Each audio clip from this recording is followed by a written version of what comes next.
Hello friends and acquaintances, this is a little package I got while I was over in England. As most of you well know, I was away in Yorkshire. I bought this in a gift shop in Whitby, and it was in the ruins, and this is something I'd like to show off to you because I haven't even opened it yet because didn't want it to be seen at the ferry port and I didn't want people to know, and this is something I'd just rather keep privately. They'll see it when it's up on my wall, and if I can get it up on my wall, because I think the bracket I bought is too small. But anyway, here goes.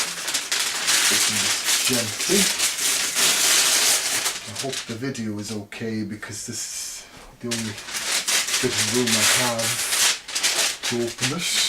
It's my first time doing such a video, unboxing video, and I didn't make too much racket. Keep it down.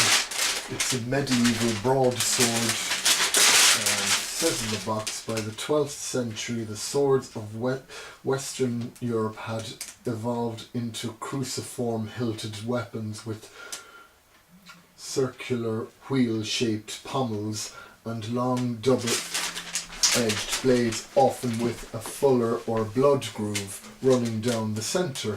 These were the weapons carried by the Christian knights in the Crusades and represented through the cross-shaped hilt. What on earth? Some little insect crawling in it there.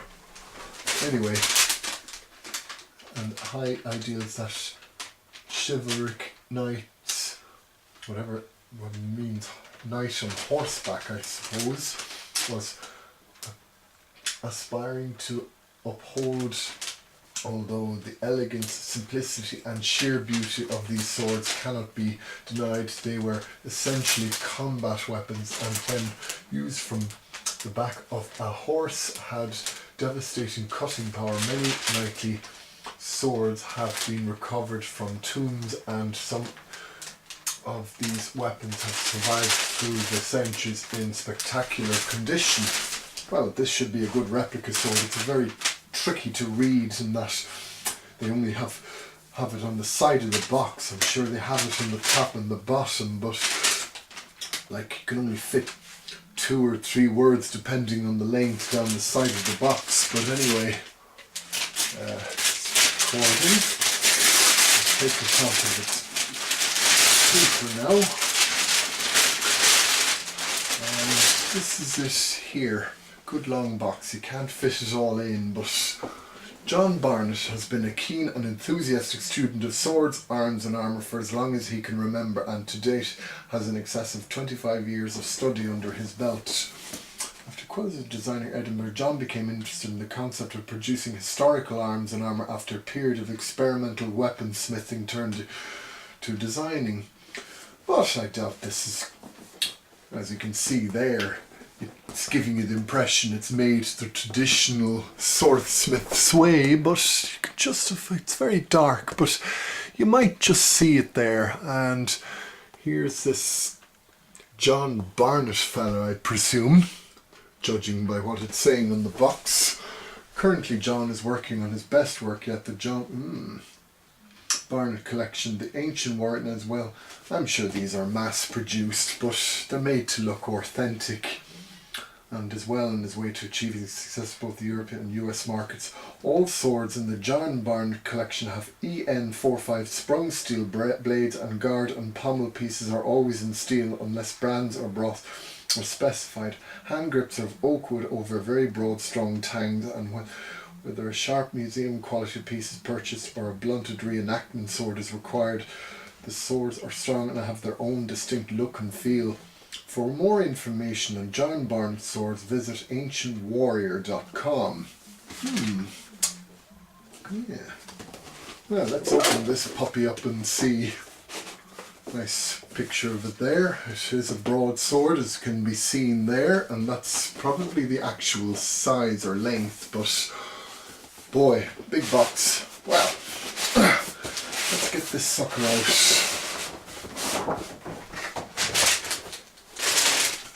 Red. Oh. And here it is. It's actually bigger than what it states in the box there. Oh, usually they have they might have an inscription on the blade, but in this case I'm very doubtful. But there is a certificate of authenticity here, which might be worth a read. I have to open it up and see. Gently. Carbon steel swords, helmets, armour. Caring for your armour.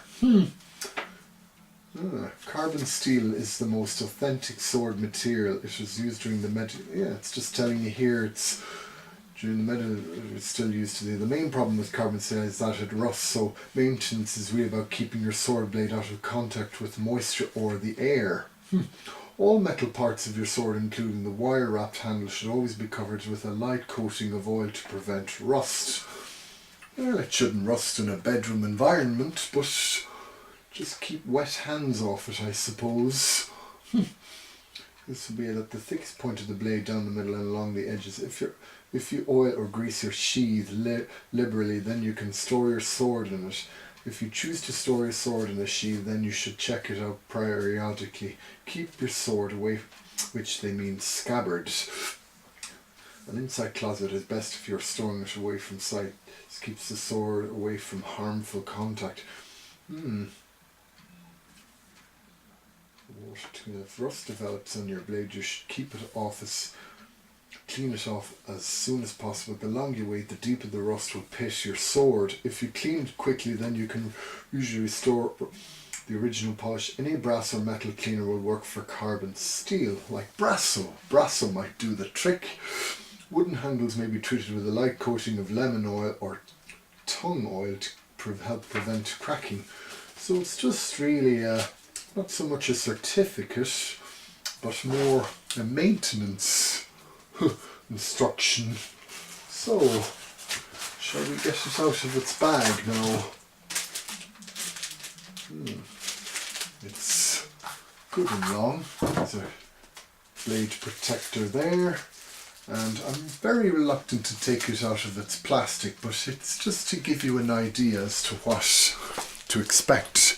It's got its hilt there, handle, pommel, and even peen block right there, and it's a beaut. Very pleased with it, and no hallmark, but it's a nice broadsword, and this is what I'm going to hang up on my wall.